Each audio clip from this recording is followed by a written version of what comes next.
Bienvenidos. El estupor en el país y la indignación no cesan a raíz de lo que la fiscal general de la Nación, Diana Salazar, explicó mejor ayer, y otra serie de actores jurídicos principalmente, pero políticos también, han desarrollado desde entonces, advirtiendo que juntos con algunas reformas necesarias o loables en la denominada Ley Orgánica Reformatoria del Código Integral Penal, con 86 puntos o propuestas, se pretenden introducir otras descaradamente que de forma clara apuntan a fomentar la impunidad.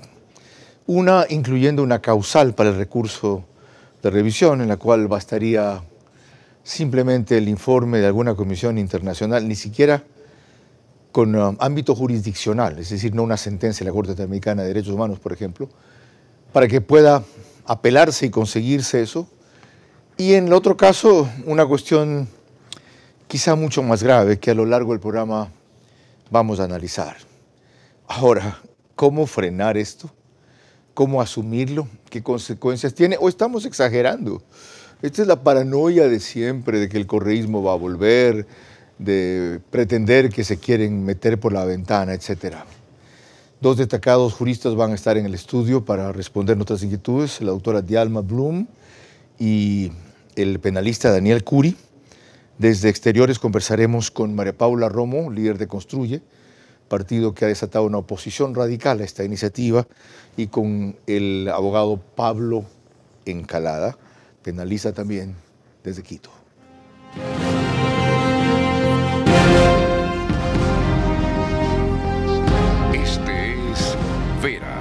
A su manera.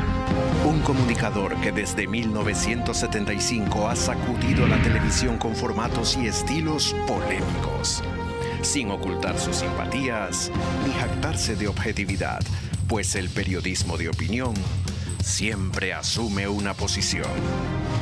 Bienvenidos a coincidir o discrepar con Vera a su manera. Opinión con propósito. Democracia.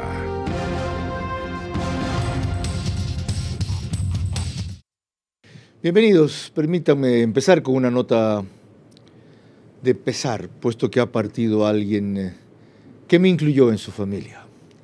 La bisabuela de mis hijas, la madre, la abuela de su madre, de Verónica Silva Novak, doña Alba Martínez Andrade, partió ayer a los 88 años. A ella, a mi suegro, Carlos Silva Martínez, a todos sus hijos, a los numerosos miembros de una extraordinaria familia que me sigue considerando propio a pesar de mi estado civil, toda mi solidaridad, mi cariño, mi respeto, mi admiración y mi gratitud por haberme permitido compartir con esta maravillosa bisabuela, e inclusive en la última Navidad ofrecerle un concierto de boleros viejos que ella y yo recordamos muy bien. La extrañaremos, Albita.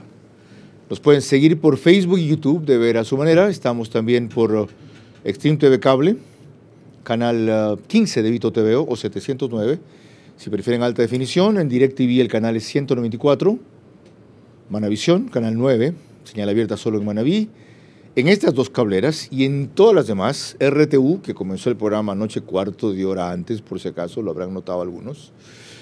Gracias a RTU estamos en DirecTV 177, CNT 12, TV Cable 69, Claro TV 30 y Cable Unión 09.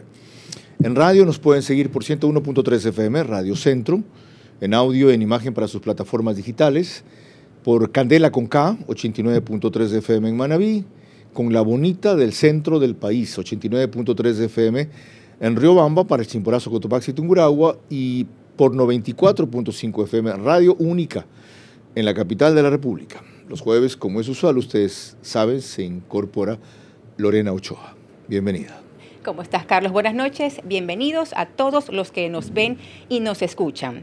El siguiente reportaje de Karen Aro de Teleamazonas resume bastante bien los principales aspectos de reformas al Código Integral Penal que han escandalizado al país.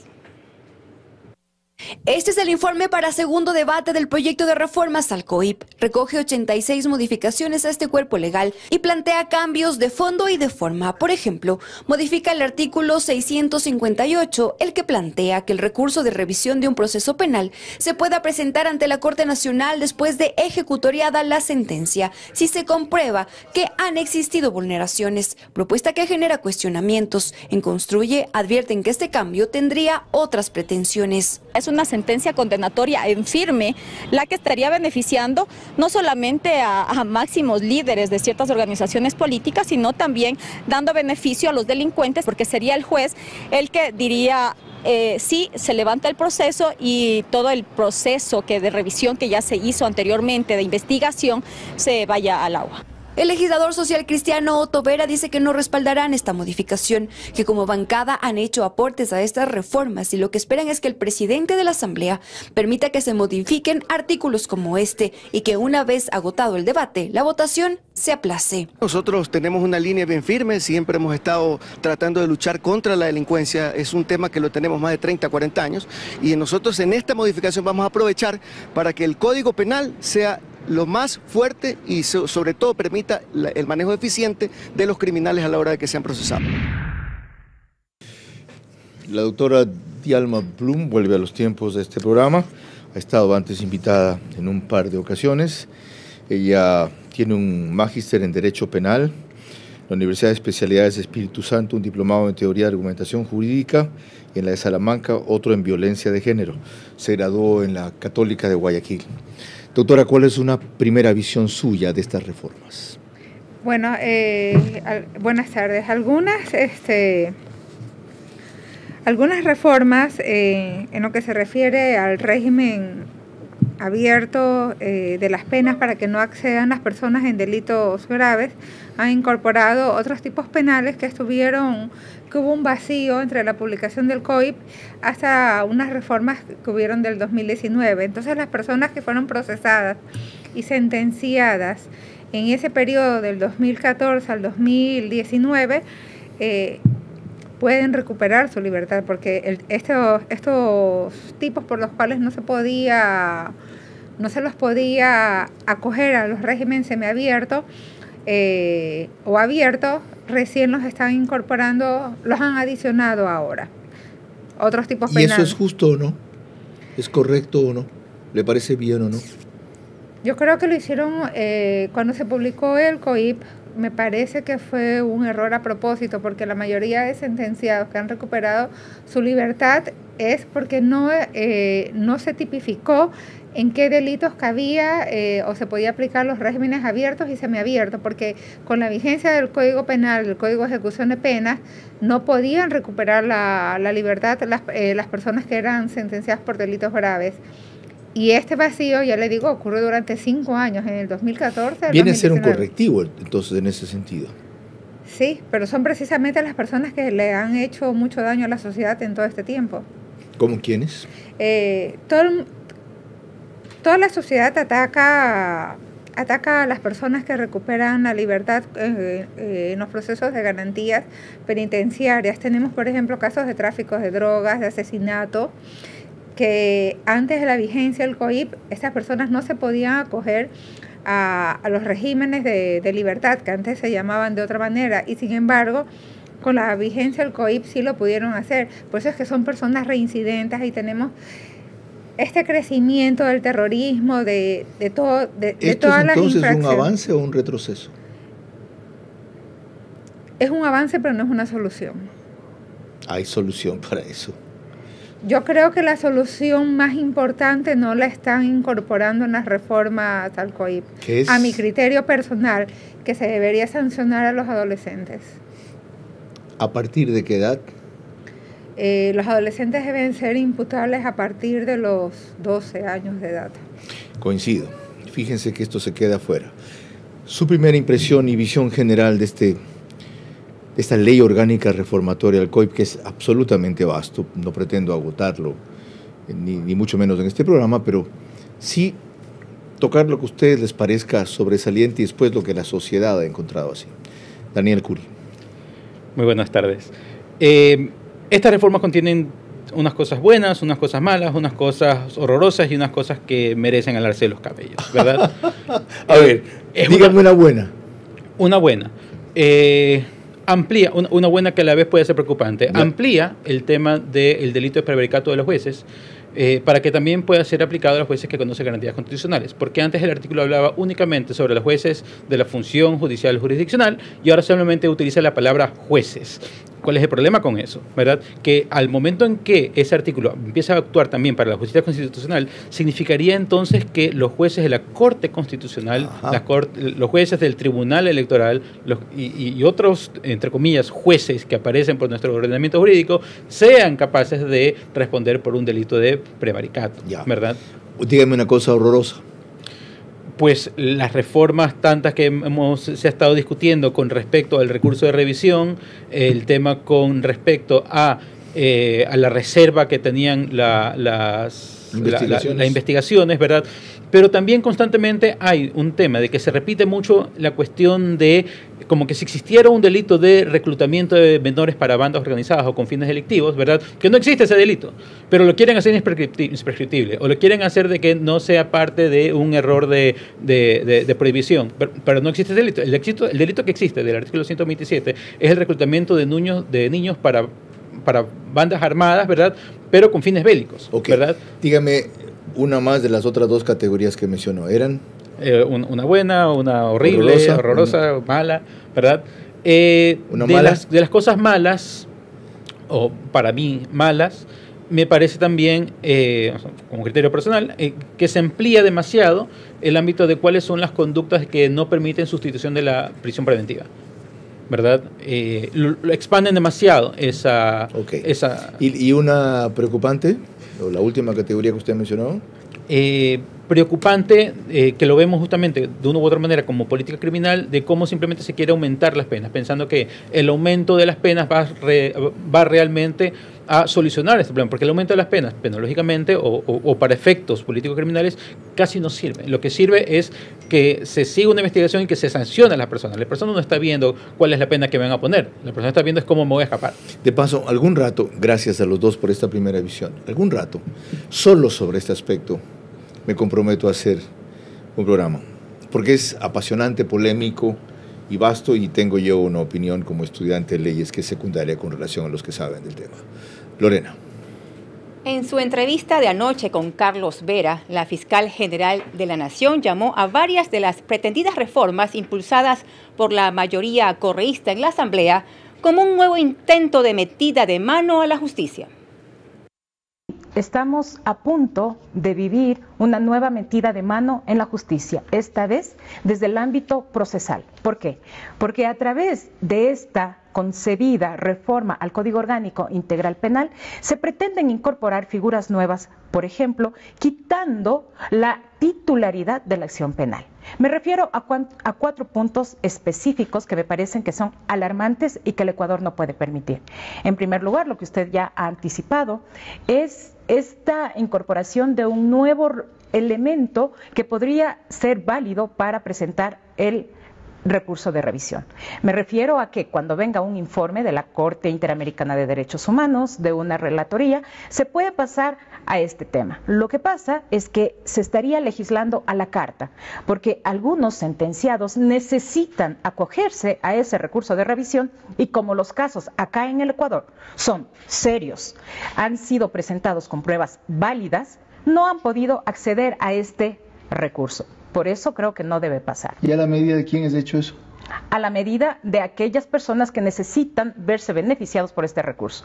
¿Cómo quiénes, por ejemplo? Estaríamos frente a un caso de impunidad. Aquellos que ya han presentado casos de revisión y que no han conseguido obtener el resultado favorable. El país está consciente de quiénes están bogando por obtener un recurso de revisión. No es la fiscal quien tiene que dar los nombres y apellidos, pero sí debemos estar conscientes de que a eso nos vemos abocados. Doctora Djalma Blum, ¿ve usted una metida de mano a la justicia en esto que describe la fiscal, que se le esté arrebatando la titularidad a la fiscalía? No creo que se le esté arrebatando la titularidad a la fiscalía. Yo veo el planteamiento que quiere introducir pues este partido como algo en la práctica, ¿qué le puede ser inservible? Un proceso en la Comisión Interamericana, en la Corte Interamericana, demora más allá de 10 años. O sea, imagínese cuál es el objeto de introducirlo. Y ni siquiera se refiere a un proceso, habla de informes de organismos de ese tipo, porque si en algún momento hay una sentencia de la Corte Interamericana de Derechos Humanos, para el Ecuador no es opcional, es mandatorio, es vinculante. La Comisión Interamericana lo que hace hacer es emitir informes. La comisión sí, correcto. In situ, o sea. Correcto. Pero de ahí a que se pueda introducir como una causal para presentar un recurso de revisión, no lo veo viable ni factible. O sea, aunque se aprobara, ¿sería ineficaz? Es ineficaz en la práctica porque el proceso de la Corte Interamericana toma más de 10 años. Estamos hablando que en esos 10 años puede haber habido otra reforma del COIP y tantas mencionó cosas. Con la Corte Interamericana la fiscal Salazar, pero realmente se refieren a informes de organismos de derechos humanos de las Naciones Unidas en la propuesta. Y de esos hay cualquier cantidad con mucha frecuencia, y la mayoría, como usted sabe que es la tendencia mundial de derechos humanos, ideologizados. O sea, ellos tienen una simpatía enorme por los delincuentes, a quienes consideran a todos producto de represión y persecución política, y una debilidad manifiesta por los inocentes. Pero lo tiene también, Carlos, la Corte Constitucional del Ecuador, porque la Corte es progresista y casi todas sus sentencias son a favor de los delincuentes. Tal es así que yo no sé para qué introducen una reforma al artículo 536, que lo dijo Daniel, que se puede sustituir la pena e identifican ciertos tipos penales cuando la Corte Constitucional dictó la sentencia 820-CN, en la cual permite que se sustituya la pena en todos los tipos penales. Usted les llama progresista, yo les llamo garantista o más claramente correísta. La mayoría que predomina ahí es esa. Un aspecto más antes de volver con Daniel Curi y Lorena. El penalista Ramiro García Falconi, en Punto de Orden en Radio Centro, donde fue entrevistado por Carlos de Tobaso, recordó que hay un mecanismo de revisión similar en Colombia, pero cuando se trate de una sentencia de la Corte Interamericana de Justicia, no simplemente de un informe de esa entidad o cualquier otra que se diga o esté en verdad preocupada por los derechos humanos. Están pretendiendo colar una causal de revisión penal que existe en Colombia, pero la están queriendo incluir como un añadido. ¿A qué me refiero? En Colombia es causal de revisión el que exista sentencia de la Corte Interamericana de Derechos Humanos. Acá están incluyendo también informes de comités de derechos humanos de las Naciones Unidas. ¿Cuál es la diferencia? Por un lado, la Corte Interamericana es un órgano jurisdiccional. Los comités de derechos humanos no son órganos jurisdiccionales. La Corte Interamericana, dentro de su actividad jurisdiccional, emite sentencias. Los comités emiten informes de cumplimiento o incumplimiento de derechos, pero son informes y no podemos darle a esos informes el mismo carácter, los mismos efectos y el mismo nivel de las sentencias de la Corte Interamericana de Derechos Humanos. Doctor Daniel Curi, ¿estamos exagerando entonces con esta preocupación sobre incluir una quinta causal en esa ley reformatoria orgánica del COIP en los términos que se ha examinado ya? Yo creo que no es tanta exageración. Yo creo que se ha dado un paso adelante en cuanto a la manifestación dentro de una u otra manera, la ejecución de esas sentencias dentro del ordenamiento jurídico actual. Sin embargo, sigue dejando una serie de vacíos nuevamente. Se abre mucho a todo este tipo de informes o comunicaciones de los distintos organismos que no son jurisdiccionales, ¿verdad? Incluso podríamos decir hasta qué punto tenemos la obligación de cumplir sentencias de la Corte Interamericana. Hay alguna discusión sobre eso de ahí. Yo digo, sí, deberían de cumplirse, pero siempre y cuando estén dentro del marco jurídico interno, ¿verdad? Ahora, el corriente que promueve esto en la Asamblea han dicho, señores, ¿para qué se preocupan tanto? Si en el evento de que esto se apruebe y los informes vengan y tengan esa calidad, deberán ser otra vez de estos mismos jueces que nos han perseguido en lo que resuelvan de esa materia. Es que ese no es el punto realmente. El punto es que, número uno, muchas de estas comisiones muchas veces ya tienen una postura ideológica interpuesta. Por otro lado... Entonces los jueces simplemente la rechazan. Claro, pero lo que dice la reforma es que se lo quiere utilizar los como... legisladores, ¿cuál es el pánico? ¿Cuál es el miedo que tienen?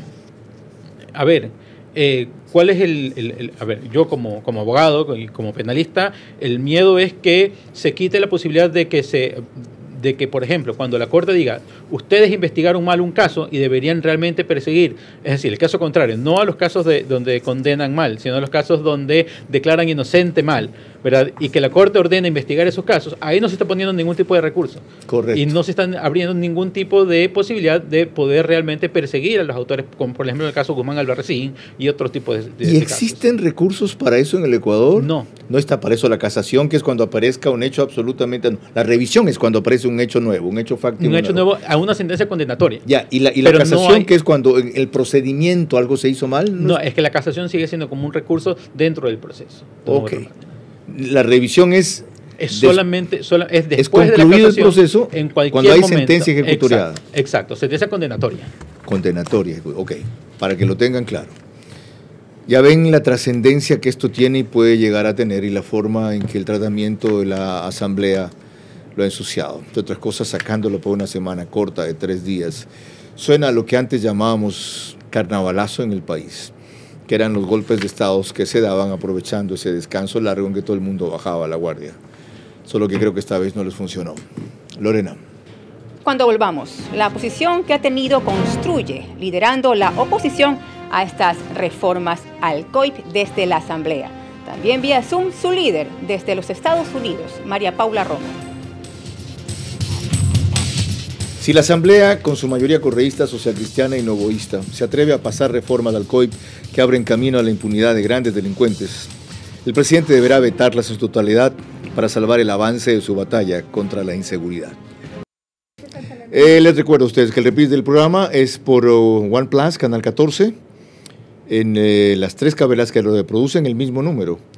Es Extreme TV Cable, CNT, Claro TV. Apenas terminamos, hace un resumen el periódico digital Ecuador en Vivo en su portal principal y página de noticias. Y en Estados Unidos, a partir de la emisión del programa, vamos en simultáneo, gracias a Macro Digital. Y digo así porque me hace notar el abogado Daniel Curi que al momento de grabar este programa, casi las 16 horas, la Asamblea está debatiendo el tema. Entonces es posible que algunas de las consideraciones que hagamos queden hasta la noche desactualizadas. Hago esa salvedad por si sucede aquello. Y la tendencia predominante es en dividir por partes, no votar como un solo conjunto, y el PSC que dice que si es así va a votar en contra de lo más polémico que es esto de una nueva causal de revisión, y que si pide la Defensoría del Pueblo, la Asamblea, la Contraloría y alguien más la información de la investigación reservada, la Fiscalía tenga que mandársela. Eso no necesita explicación. Lorena. Esta mañana en Teleamazonas, en una entrevista con Milton Pérez, el asambleísta Jorge Peñafiel de Construye, se mostró radicalmente en contra de algunas de las reformas pretendidas del COIP. Estamos hablando de comités de derechos humanos reconocidos por las Naciones Unidas, que pueden ser cualquiera a nivel internacional.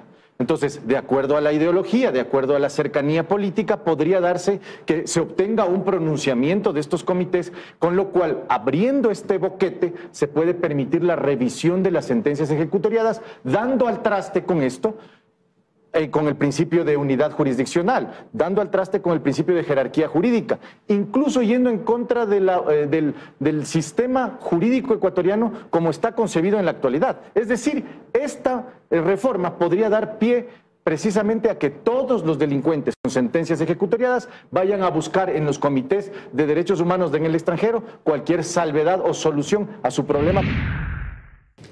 Bienvenida, doctora María Paula Romo. ¿Cuál es la posición que va a tener como bancada Construye frente a ese proyecto que tiene claroscuros? Y es tramposo porque impulsando ciertas reformas, algunas de las cuales se han mencionado aquí, que se crean necesarias o son positivas, aparecen de repente porque en el primer informe no estuvieron las más polémicas, estas de que estamos debatiendo ahora. Bienvenida. Hola Carlos, muchas gracias por la invitación. Nuestra posición es en contra de la reforma integralmente. Los legisladores de Construye han mocionado en el debate de hoy el archivo del proyecto. Usted dice es un proyecto que tiene claroscuros. Nosotros no terminamos de encontrar los claros, no terminamos de encontrar que el proyecto valga la pena y parecería ser una colcha de retazos en donde hay algunos acuerdos o algunos artículos que podrían ser celebrados por determinados sectores, pero que en el fondo lo único que hacen es empaquetar, es encubrir el verdadero interés del correísmo en esta comisión y en su presencia en la Asamblea Nacional, que es el interés de la impunidad. Y ahora sí, lo ponen con todas sus letras. ¿Cuál es el camino? Una nueva causal para la revisión de las sentencias y además una transitoria en donde hay un plazo para devolverle derechos políticos, incluso reformando la ley u otras medidas, dice el artículo, o sea, reformando la Constitución para pavimentar el camino de retorno de Correa. No creemos que valga la pena aprobar un proyecto de ley que en su prioridad y en lo principal esconde eso. Ok, enseguida vuelvo con usted. Vamos a escuchar a Vicente Tayano, que creo que está pendiente para completar el análisis, pero como me decía que no ve los claroscuros de mi parte, le menciono solo un par. El uno es el incremento de penas en ciertos delitos atroces. No porque eso disuada al delincuente, que ya sabemos que no lo hace, sino porque lo tiene guardado más tiempo y así evita que haga más daño a la sociedad. Ciertamente en un sistema carcelario que no se presta para la rehabilitación, pero a cuenta de eso tampoco se lo puede sacar lo rápido que se lo sacaba. Y lo otro es la eliminación de cumplimiento de parte de la pena en libertad, ¿ya? O con ciertas limitaciones para ese tipo de delitos. A mí me parecen dos cosas claras, para usar el término, pero volvamos a lo central. Lorena. Ayer, en cambio, en el programa del día a la noche en Radio Centro, el asambleísta del PSC, Vicente Tayano, quien integra la Comisión de Justicia, en donde todos votaron unánimemente por la reforma, dejó en claro que era nada más un proyecto para debate y que se puede corregir. Es una propuesta de debate. Más allá de que el debate seguramente será intenso, existe la posibilidad de poder corregir o de poder enmendar cualquier particular que la Asamblea lo proponga en ese sentido. ¿Y cuáles son estos tres temas? Estábamos hablando de la imprescriptibilidad en algunos delitos, es una propuesta. Otra propuesta, el hecho de que se exceptúe la posibilidad de que, como hoy lo contempla la norma, sea totalmente reservada la etapa de investigación. Y adicionalmente, la propuesta de que exista una causal adicional para presentar un recurso extraordinario de revisión, que dicho sea de paso, solo procede al día de hoy por temas excepcionales, diría yo, extremadamente excepcionales, en contra de una sentencia ejecutorial. Así que creo que eso hay que corregirlo sin duda alguna. Es claro que cuando en una investigación penal se establece la reserva en la investigación, lo que se busca primero es no perjudicar la honra, el nombre de las partes involucradas, indistintamente de los grados que participen, porque no necesariamente el ser llamado, por ejemplo, a rendir una versión dentro de una investigación en contra de un tercero, te hace parte. Pero si eso trasciende, sin duda alguna, se va a lesionar tal vez la intimidad, el buen nombre de la persona natural, de la persona jurídica, e inclusive se estaría atropellando la presunción de inocencia, por un lado. Por otro lado, se podría estar atropellando, se podría estar coartando el trabajo investigativo de la policía o de la fiscalía si trasciende información. ¿Y qué es lo que la propuesta hacía? Que en los casos que la Asamblea Nacional requiere información, ahí se levante esta reserva de, obviamente, de no dar información. Entonces, ese tema nosotros ya hemos pedido y vamos a pedir mañana de que sea excluido. Doctora Romo, comente estas justificaciones primero y le pregunto si en el caso de que se den los correctivos a los que Vicente Tayano se refiere, ustedes modificarían su posición radical de archivo total de todo el proyecto. No, Carlos, y yo tengo el más alto aprecio profesional por el asambleísta Tayano y creo que sus observaciones son correctas y ojalá hubieran estado en un informe de minoría. Porque un informe de minoría, eso es lo que está hecho para eso. Tiene que advertir que el informe de mayoría no es un acuerdo, no es unánimemente respaldado y tiene problemas. Para eso se hacen los informes de minoría. Entonces, si lo importante es el incremento de penas, un informe de minoría que sostenga ese artículo, que por cierto ya está en la consulta popular convocada por el presidente de la República. Entonces, ¿qué va a pasar con una asamblea que de pronto tiene prisa y justifica todo este paquete en el tema de incremento de penas cuando ya está convocada una consulta popular para el incremento de penas? No se va a sacar esa pregunta. ¿Qué va a pasar? ¿Se van a incrementar por encima del incremento que pretenden votar el día de hoy? No tiene sentido. Este argumento, este artículo, con el que seguramente todos en el país podemos estar de acuerdo, este artículo termina tapando el verdadero problema del proyecto de ley, que no es solamente la agenda de impunidad del correísmo, es que hay un problema de debilitamiento del Estado. Al quitarle, por ejemplo, a la Fiscalía la reserva de sus investigaciones, pero también al quitarle de otras maneras la titularidad de la acción penal, que el propio investigado pueda pedir el archivo de su causa y si el juez se la concede, ya no hay apelación de eso. Imagínense esto con el caso Metástasis o con los jueces del caso Metástasis, en donde la Fiscalía no pueda apelar de un archivo o no pueda tener la voz sobre el archivo. Gracias. O más cosas que tiene la ley. Todo lo que dice sobre justicia y jurisdicción indígena. Y hoy la asambleísta Yumbay lo dijo en el Pleno con todas sus letras. Dijo que la plurinacionalidad era destruir al Estado. Gracias. Eso es lo que dijo hoy al discutir el proyecto y efectivamente hay artículos así. Muy amable, doctora Romo, por sus argumentaciones para entender la posición de Construye. Ahora, Daniel Curi, sobre el otro tema polémico hemos hablado algo de la causal adicional para revisión. Vio lo que menciona Vicente Tellano sobre la importancia de mantener algunas excepciones a la reserva en la investigación cuando la Asamblea lo pida. Por lo que él explicó, para salvaguardar la reputación de alguna gente que se está citando, llamando sin mayor motivo y pueda afectar a su honra, ¿tiene sentido? Yo creo que no tiene sentido, ¿verdad? Lo ponen con una gran lista y vamos, que a mí me pasó cuando estuve en el Consejo de la Judicatura como director provincial disciplinario, pues que pedí información y que me la negaban. Y bueno, pues, y es que uno lo comprendía. ¿Por qué? ¿Quién porque se la negaba? La propia Fiscalía, porque estaban todavía en una Ni investigación previa. Ni a usted siendo parte Exacto. del Consejo de la Judicatura. Exacto, por supuesto. Y ¿Por tenían qué razón. ¿Y por qué pedía usted información? Porque de repente había alguna causa donde se había detectado algún tipo de anomalía o nos llegaba una denuncia, entonces nosotros estábamos haciendo las investigaciones, ¿verdad? Pero nuevamente, ¿eso qué puede ser? Puede ser una forma de intrometerse dentro de las funciones de Fiscalía, una forma de intrometerse por parte de otros organismos del Estado dentro de esa independencia y autonomía que debería tener la Fiscalía.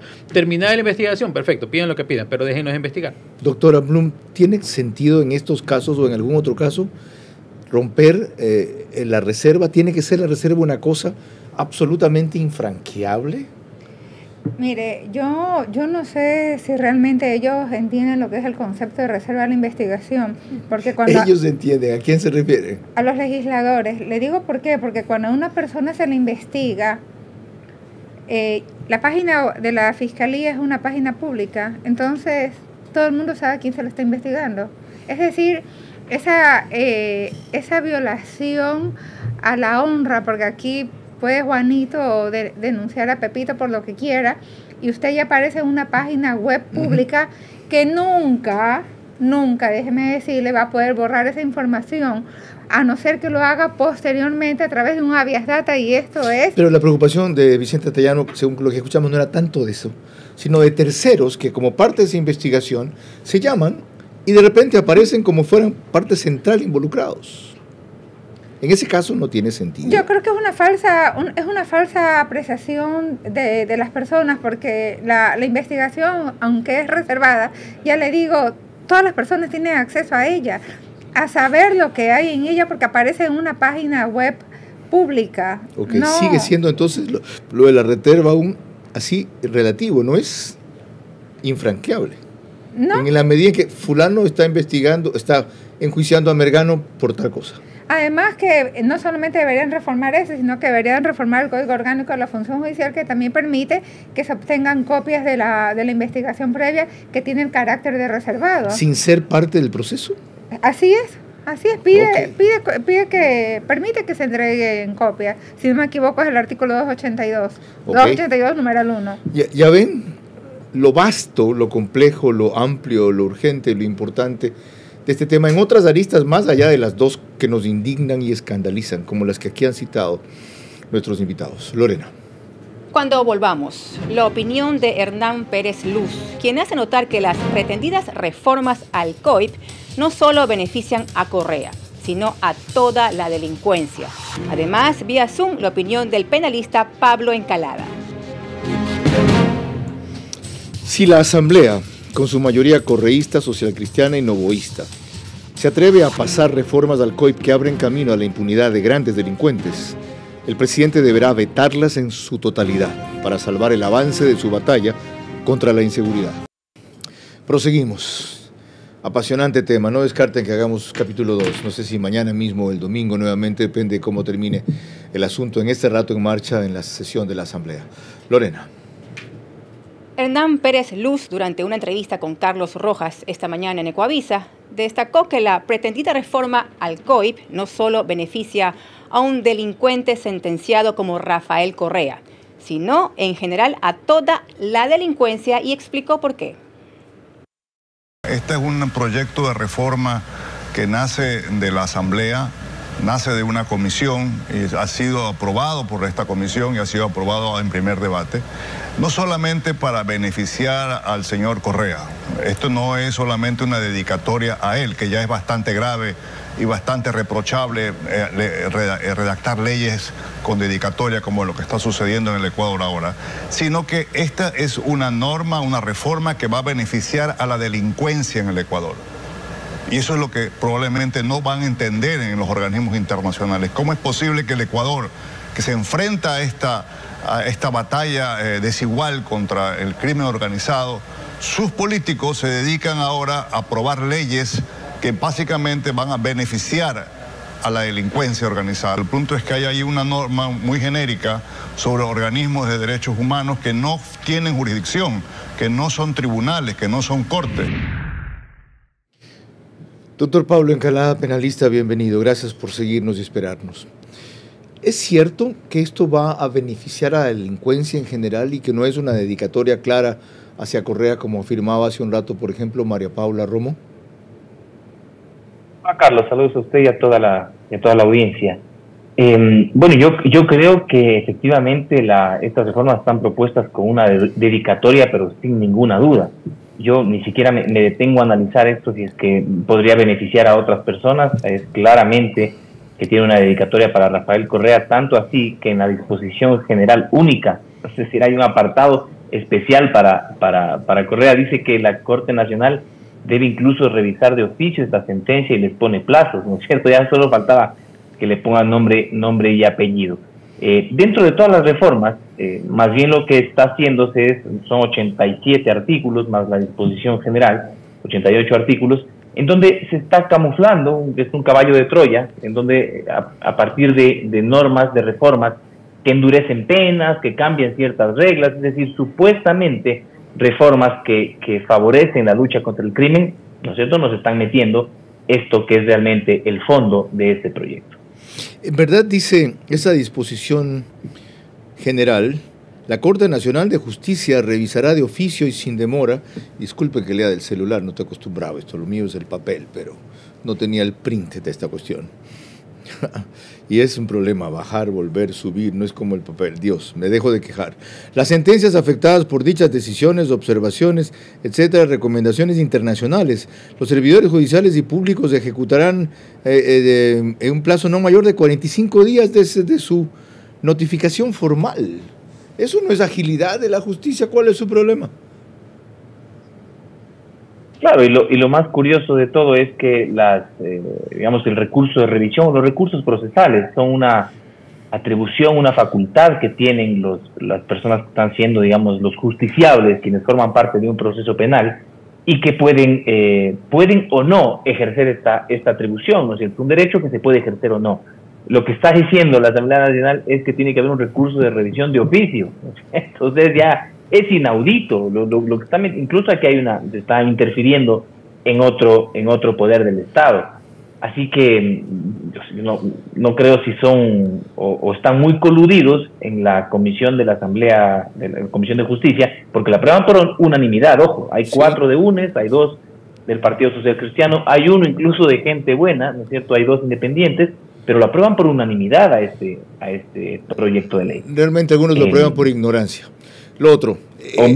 o muy ignorantes, o muy coludidos, o demasiado ignorantes. Cualquiera de las dos creo que merecen el reproche de la ciudadanía. Más adelante también hay una disposición, no sé si la ha revisado o si mi interpretación es equivocada, que hablan de que inclusive se puede llegar a destituir a jueces de la Corte Constitucional si no proceden así, en la medida en que dice jueces, no distingue la calidad de jueces.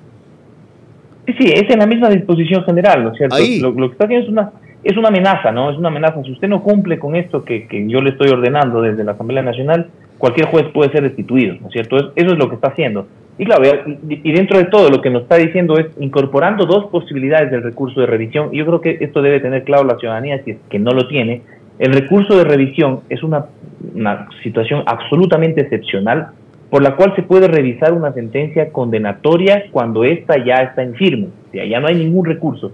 Pero es tan excepcional, digamos, por una situación de justicia, que es como cuando hay una condena por homicidio y sucede que el que se creía muerto aparece vivo. Entonces, en una circunstancia tan excepcional, la ley dice, ok, en esos casos podemos revisar una sentencia. Pero acá lo que nos dice, y claro, una regla es que siempre tiene que haber prueba nueva de este nuevo hecho. Y acá la Asamblea lo que nos propone es 2 posibilidades. Uno dice que haya vicios de procedimiento. La cuestión que no está pensada para el recurso de revisión. Así es. El recurso de revisión está pensado en hechos, no en cuestiones de procedimiento que han sido revisados por varias ocasiones en las diferentes etapas del proceso penal y hasta por la Corte Constitucional. Entonces ahí también nos están queriendo meter gato por liebre. Y la otra es esta de las sentencias de la Corte Interamericana, que eso está bien y no hace falta que haya una reforma legal, porque las sentencias de la Corte Interamericana tienen que ser cumplidas porque hacen parte de nuestro ordenamiento jurídico. Pero las opiniones de un comité de Naciones Unidas, emitidas por quién, ¿no es cierto? Pues son simples opiniones, esas tienen el carácter de vinculantes para el Estado ecuatoriano. Esto es realmente un absurdo y aquí claramente nos están queriendo meter gato por liebre. Gracias por su claridad y brevedad. A propósito de esto, la doctora Yalma Blum piensa que más peligroso es el numeral 4 respecto al recurso de revisión que se propone en la reforma. Yo no lo tengo tan claro como usted. Explíquenos y lea lo que dice. Claro, ya ha habido bastantes opiniones respecto del numeral 5 y la verdad es que su inaplicabilidad por la supremacía constitucional, pero el numeral 4 que están tratando de introducir y que no le han puesto mucho asunto y que quizás pueda pasar de agache. Correcto. ¿Qué es lo que a mí realmente me preocupa? Dice, si se comprueba que los hechos que fundamentan la sentencia fueron establecidos mediante vicios de procedimiento insubsanables o graves violaciones al debido proceso, cuando esta es una parte que se evacúa en la audiencia preparatoria de juicio. O sea, ellos quieren retrotraer todo el proceso a estos vicios que son analizados en la etapa evaluatoria del proceso, que es en el artículo 604, en la audiencia preparatoria de juicio, y quizás pase de agache porque ya esta causal quinta ha causado la conmoción nacional que quería causar y están dejando esta abajo, que es la más factible de practicar y por la que ya se ha pasado todo el proceso. Qué buena advertencia. ¿Cómo proceder con esta avalancha, doctor Daniel Curi? Es muy complicado porque en este momento estamos las ratas que le están diciendo a los gatos cómo tienen que perseguirlos, ¿verdad? Y muchas veces en estos casos han sido reformas que las están poniendo de agache sin que realmente se hayan discutido, con oficios a última hora, ¿verdad? Y es claro, o sea, que no fueron partes del primer debate, que son entradas antes del feriado, para tener este informe de segundo debate que causa justamente toda esta conmoción, porque al final termina siendo un informe muy amplio y es gracias justamente a personas que se dedican a estudiarlo, a leerlo y ver lo que hay detrás, que se logran elevar las alertas sobre toda esta situación. Pero yo no creo que un legislador normal, ¿verdad?, le haya puesto tanta atención absolutamente a todos los artículos y a todos los problemas que pueden conllevar, ¿verdad? Y mucho más si no tiene una preparación de penalista, como pueden tener muchos abogados o como pueden tener algunos otros legisladores, ¿verdad? Entonces, y eso es justamente lo que causa este problema, ¿verdad? Eso explica el fenómeno, ¿ya? Y justifica el escándalo. Ahora, ¿Eso resuelve el tema? Lo veremos más adelante. Lorena. Cuando volvamos, mis preguntas para nuestros invitados que deben ser respondidas únicamente en términos de sí o no. Sus reflexiones finales y el comentario de cierre de nuestro director, Carlos Vera. Si la Asamblea, con su mayoría correísta, socialcristiana y novoísta, se atreve a pasar reformas al COIP que abren camino a la impunidad de grandes delincuentes, el presidente deberá vetarlas en su totalidad para salvar el avance de su batalla contra la inseguridad. Parte final de este fascinante análisis, como primera aproximación nada más a lo que hoy discutió la Asamblea sobre la ley orgánica reformatoria del Código Orgánico Integral Penal, así se llama este mamotreto. Tiene Lorena Ochoa 3 inquietudes para cada uno de nuestros invitados, tras lo cual concluiremos. Lorena. Así es, Carlos. Les recordamos a nuestros invitados que sus respuestas únicamente en términos de sí o no. Vamos con la doctora Dialma Blum. 1. ¿Es populismo penal el incremento de penas? ¿Sí o no? Sí. ¿Cabe aplicar penas mayores para delitos graves simplemente para tener más tiempo recluidos a los delincuentes, evitando así que hagan daño a la sociedad?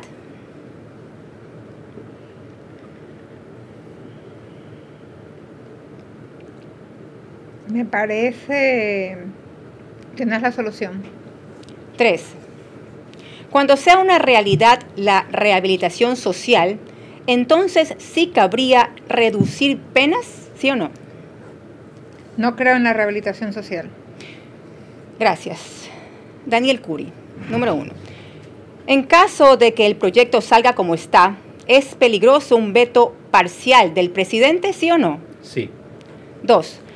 ¿Ve usted una estrategia el mezclar reformas positivas con otras negativas para que unas pasen, como se dice, de agache? Sí. Última. Más importante que reformar el Código Integral Penal es capacitar a los encargados de ejecutarlo. Totalmente, y darles más recursos. Gracias.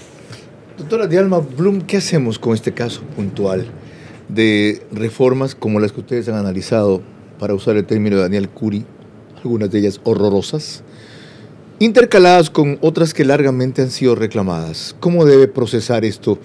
El país ya lo hemos visto.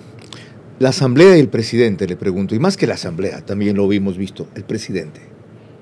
Yo creo que esto es un populismo político, nada más, es una actuación de la Asamblea, porque esas reformas al COIP en la práctica no van a tener ninguna solución, Carlos. El aumento de penas y las otras reformas que están haciendo no van a solucionar el problema de fondo que tiene el país en cuanto a inseguridad. No tenemos una rehabilitación social. Las personas que actualmente están cumpliendo una pena son personas tan peligrosas, pero tan peligrosas que nunca en la vida se van a rehabilitar. Así de simple, un descuartizador no se puede rehabilitar.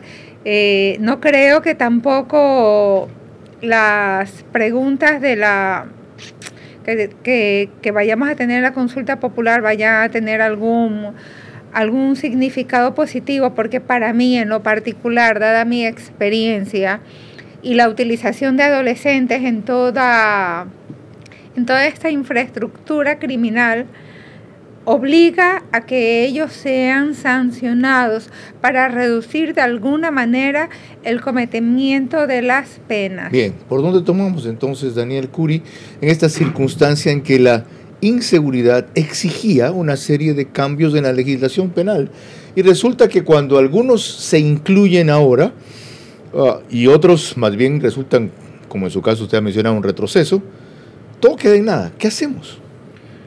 Lo que pasa es que estos cambios que se están haciendo no responden a las necesidades que tenemos ahora. Son cambios que se han venido discutiendo supuestamente desde algún tiempo atrás, y realmente lo que se necesita ante una situación como la actual nuevamente es aumentar los recursos de fiscalía, darle autonomía a la fiscalía, aumentar los recursos de las judicaturas, tener más jueces, tener más fiscales, crear una comisión internacional contra la impunidad, así como hubo en Guatemala, para poder tener esa capacitación y ese apoyo justamente para luchar realmente contra el narcotráfico, contra el peculado y contra todas estas mafias organizadas que existen, que se pueda rastrear el dinero, recuperarlo y reinvertir ese dinero recuperado también en justicia, ¿verdad? ¿Por qué? Porque el desfalco a la justicia y la falta de recursos a la justicia es lo que más nos está afectando. Estamos con una situación donde hemos aumentado tanto, muy bien, por parte del policía y los militares, el número de presos, pero nos estamos quedando sin capacidad de procesarlos.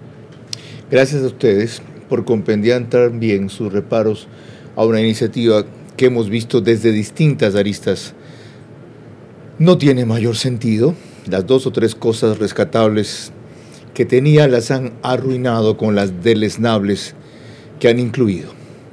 Que eso solo sirva para recordar a la sociedad que el correísmo, los delincuentes en general, la mafia, el narcotráfico, sus padrinos y su brazo político, no van a resignarse hasta que de alguna forma consigan lo que hasta ahora no han logrado. Y eso es porque ven que si se da el juicio a la fiscal general de la Nación, no va a ser destituida. Entonces, de antemano, quieren tomar ciertas precauciones. La mafia todavía está en juego y en poder en este país, y depende mucho de cómo salgan esa reforma y sobre todo de cómo responde el presidente para que no le den más fuelle, sino menos lugar. Con eso se habrá avanzado bastante. Todos estamos advertidos. Señor presidente, de usted depende, porque son sus aliados los que impulsan esto en la Asamblea. Lorena. Mañana a las 22 horas trataremos aquí las alternativas que propone el sector exportador ante la restricción del ingreso de banano y flores al mercado de Rusia. Hasta entonces, recuerden que seguimos en estado de excepción y que la batalla se está ganando, pero la guerra continúa.